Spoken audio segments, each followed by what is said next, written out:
When the first European naturalists saw a platypus in 1799, they thought it was a hoax, literally. The specimen was sent to England, and the zoologist George Shaw took a pair of scissors and started looking for the stitches where someone had sewn a duck's bill onto a beaver's body. He couldn't find any stitches because there were none, but the suspicion that someone was trying to trick the scientific community persisted for years. It wasn't a fraud, it was a real animal, and the more scientists studied it, the clearer it became that the platypus wasn't just strange, it was a problem for biology as a whole. Because the platypus and its close relative, the echidna, are mammals that do things mammals are not supposed to be able to do. And the explanation for why this happens is one of the strangest stories in evolution. To understand what makes these two animals so different, you need to understand how mammals are divided. There are three main groups of living mammals.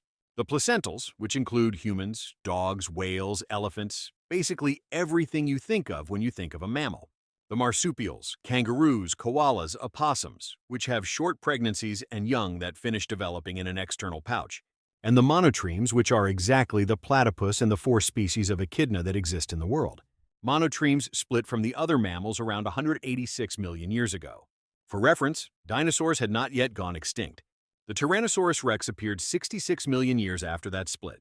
This means the platypus and the echidna carry traits from a very ancient mammalian ancestor, to the point where the rest of the mammals evolved in one direction for 180 million years, while these two basically stayed put. It's not that they are primitive in the sense of being inferior, they are extremely well adapted to their niches. But they carry evolutionary solutions that the rest of the mammals discarded so long ago that it almost seems impossible they still exist. The most famous and bizarre feature is that they lay eggs. Mammals don't lay eggs. That is one of the most basic definitions of the class. Except that it isn't true, because platypuses and echidnas do. And these are not symbolic or vestigial eggs. They are functional eggs with a leathery shell, similar to reptile eggs, which must be incubated before hatching. The female platypus builds a long burrow, up to 30 meters, along the banks of streams, lays one or two eggs at the end of the tunnel, and incubates them for about 10 days curled around them. The echidna is even stranger in this regard. It lays a single egg directly into a pouch that temporarily forms in its body during the reproductive season, incubating it there for about 10 days until it hatches. When the baby hatches, it is tiny and completely dependent, similar to a newborn marsupial. And then another layer of weirdness appears. They nurse their young. They are mammals, so they produce milk, but they have no nipples. The female has no nipples. The milk simply oozes through pores in the skin of the abdomen, and the young lick it directly from the mother's skin. This is biologically insane. An animal that lays eggs, has no nipples, but produces milk that seeps through the skin. Evolution was clearly improvising on that day. The platypus has a sensory system that exists in no other mammal on the planet, and this is where things start to get really interesting. When the platypus dives to hunt, it closes its eyes, closes its ears, and closes its nostrils. It becomes completely cut off from the three senses any mammal normally uses to navigate. It hunts in darkness, in silence, and without smell. And yet it is a highly efficient predator of crustaceans, larvae, and small fish at the bottom of turbulent streams. How? Electroreception. The platypus bill is covered with approximately 40,000 electromagnetic receptors that detect the electrical fields generated by the muscles of other moving animals. Every contracting muscle produces a tiny electrical field. The platypus can detect these fields at distances of up to 30 centimeters with enough precision to locate, track, and capture moving prey in complete darkness. This system exists in sharks, in electric fish, in some aquatic snakes, not in mammals, except for the platypus. It is an evolutionary solution that the platypus developed independently from all other animals that use electroreception. Biology calls this convergent evolution, when two completely different groups arrive at the same solution through separate paths. But in the case of the platypus, the system is so sophisticated and so specific that researchers still debate whether it is truly analogous to that of other animals or fundamentally different. The bill also has mechanoreceptors that detect pressure. The platypus moves its head side to side while swimming, creating a three-dimensional map of its surroundings using both electric fields and water pressure simultaneously. It closes its eyes and navigates through electricity. Male platypuses have venom. This is not widely known, but it is real, and it is another feature that makes no sense in a mammal. On the hind ankles of males, there are keratin spurs connected to venom glands in the thighs. The venom is produced only during the breeding season, which suggests its primary function is combat between males for mating rights, not defense against predators. Males in captivity become more aggressive and produce more venom during the reproductive period, consistent with this hypothesis. Platypus venom does not kill humans, but it causes severe and persistent pain that conventional painkillers, including morphine, cannot adequately block. Documented cases of people being spurred describe pain that lasts for weeks and hypersensitivity in the affected limb that can persist for months. In smaller animals, the venom is lethal. Dogs that encounter platypuses in Australian streams and are spurred often do not survive. The mechanism by which the venom causes pain that morphine cannot block is the subject of ongoing research. Because if researchers understand how the venom acts on pain receptors in ways that opioids cannot reach, it could lead to new insights into the treatment of chronic pain that is resistant to conventional therapies. An animal that seems absurd is potentially helping to develop treatments for human pain. Evolution is strange like that. The echidna is the other monotreme, and if the platypus already seems bizarre, the echidna has its own traits that don't make sense within any other known biological structure. There are 4 species, the short-beaked echidna in Australia, and 3 species of long-beaked echidnas in New Guinea, 2 of which were only discovered by science in recent decades.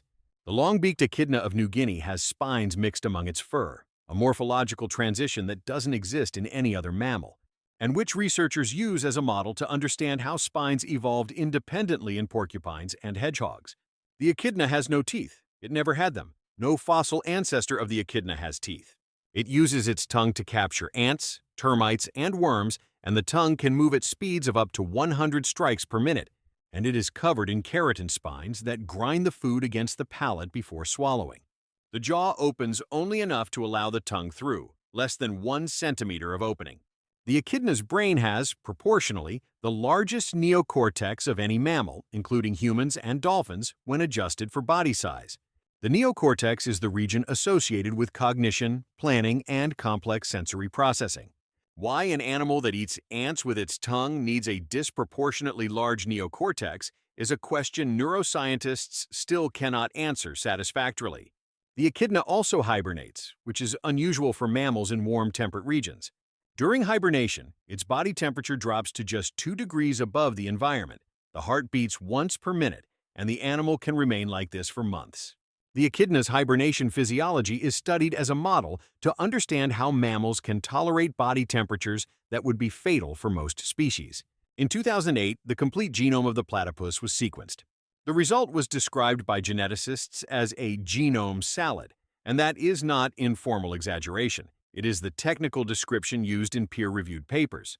The platypus has parts of its genome that are clearly reptilian, including genes for producing vitellogenin, the egg protein, which in placental mammals are present but non-functional for tens of millions of years.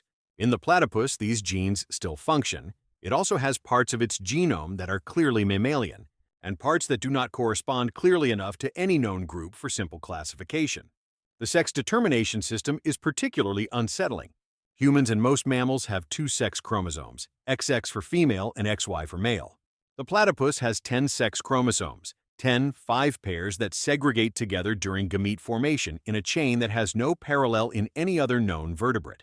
What this means in terms of sex determination and embryonic development is still under active research, and the system is so different from that of other mammals that the conceptual tools developed to understand sexual genetics in other groups do not apply directly. Sequencing the platypus genome created more questions than it answered, which is exactly what happens when you study an animal that has spent 186 million years evolving in its own direction.